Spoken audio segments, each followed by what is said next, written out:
Assalamualaikum warahmatullahi wabarakatuh.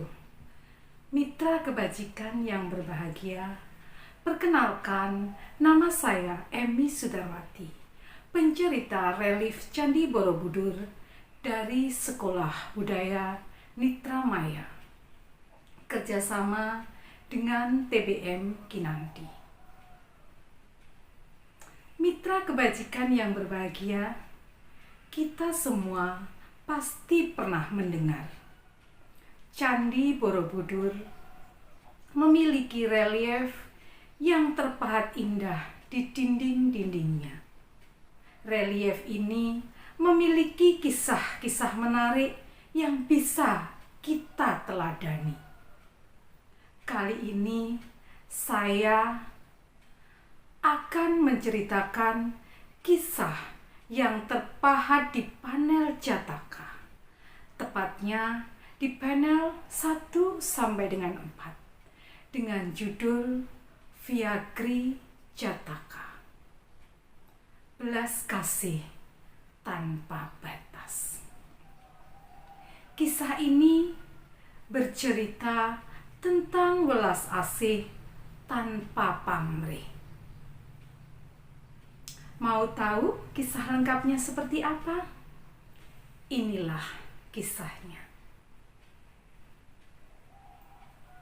Bodhisattva terlahir sebagai seorang Brahmana, cendekiawan dan guru yang hebat, bijak, bajik, dan welas asih.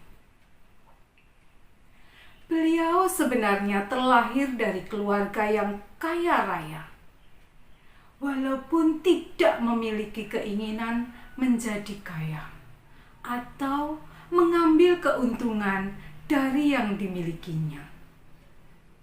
Beliau justru memilih menjadi seorang pertapa. Beliau masuk ke dalam hutan seorang diri. Pada suatu hari, beliau mendirikan sebuah pondok untuk pembelajaran murid-muridnya.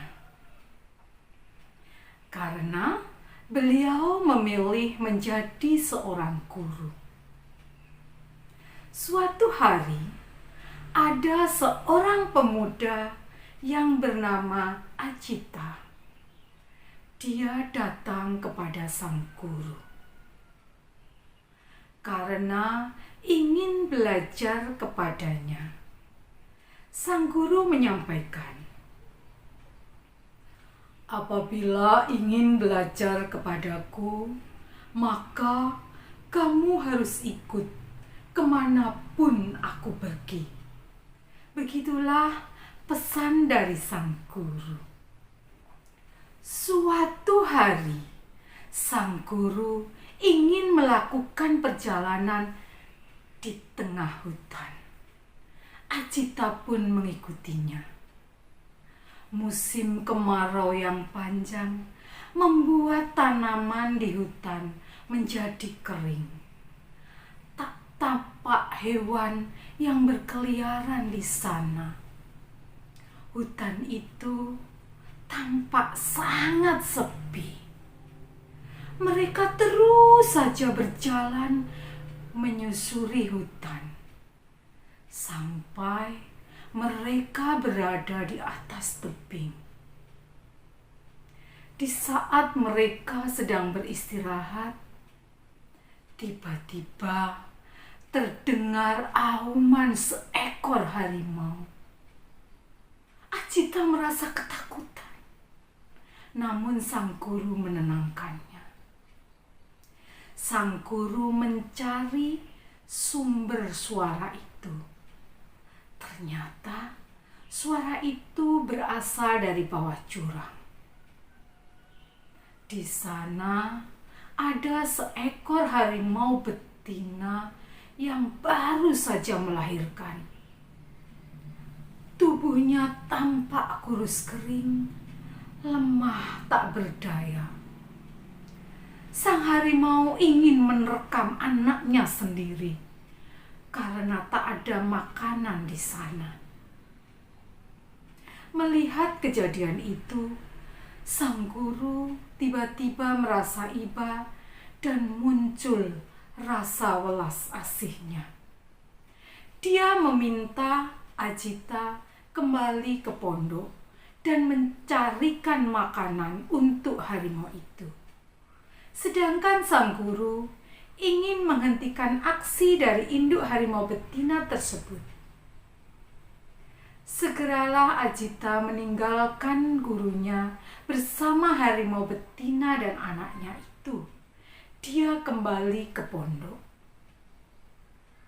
Melihat keadaan yang memprihatinkan itu, sang guru berpikir, tak mungkin Ajita bisa kembali ke tempat itu dengan cepat dan membawakan makanan untuk harimau itu.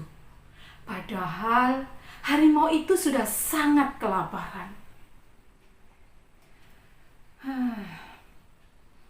Aha, mengapa tidak aku kurbankan saja diriku?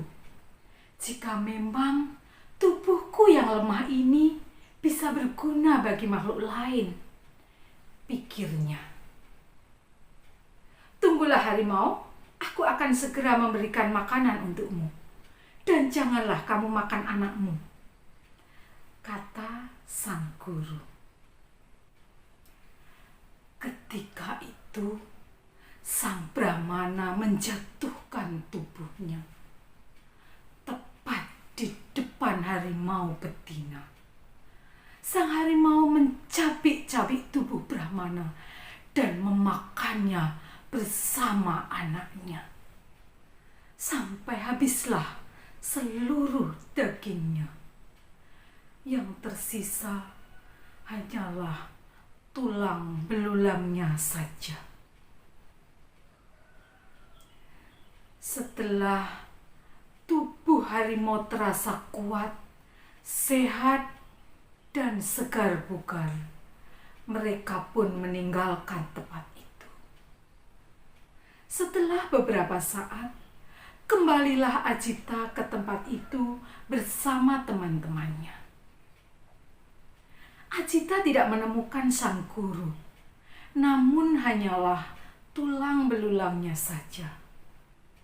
Segeralah Ajita mengajak teman-temannya untuk mengumpulkan tulang belulang sang Brahmana itu, lalu membawanya kembali ke pondok dan memakamkannya di tempat yang layak.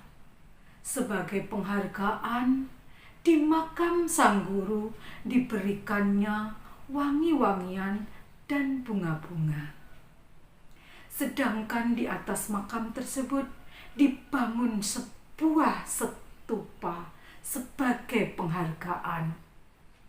Di sini kita bisa belajar bahwa apa yang dilakukan sang guru benar-benar menunjukkan cinta dan kasihnya terhadap sesama. Demikian cerita Vyakri Jataka dari saya. Semoga menjadi inspirasi bagi kita semua dan semua makhluk berbahagia. Wassalamualaikum warahmatullahi wabarakatuh.